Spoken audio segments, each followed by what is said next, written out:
আসসালামু আলাইকুম। কেমন আছেন সবাই?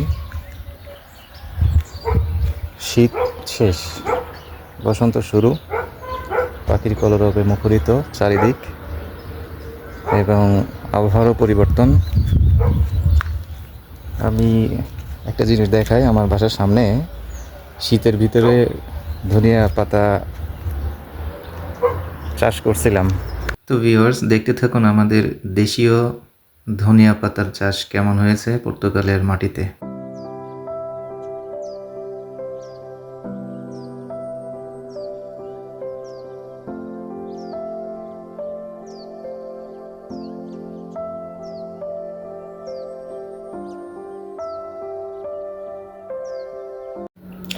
তো ভিউয়ার্স, আমি আমার জানালায় মোবাইলটা রাখছি আর আমি এখন ধনিয়া পাতা সংগ্রহ করব। যদিও এখানে কোনো কাঁচির ব্যবস্থা নাই, তো হাত দিয়েই করতে হবে। তো লাকিলি আমি আমার প্রতিবেশী মানে আমার দাদি আর কি, তিনি চলে আসছেন আর আমি এখান থেকে ফ্রেশ ধনিয়া পাতা তুলে তাকে অফার করলাম। সে অনেক খুশি হয়েছে এবং আমার জন্য দোয়া করলো হাসতে হাসতে। তো আর কি, আপনারা দেখতে থাকেন বাকিটা।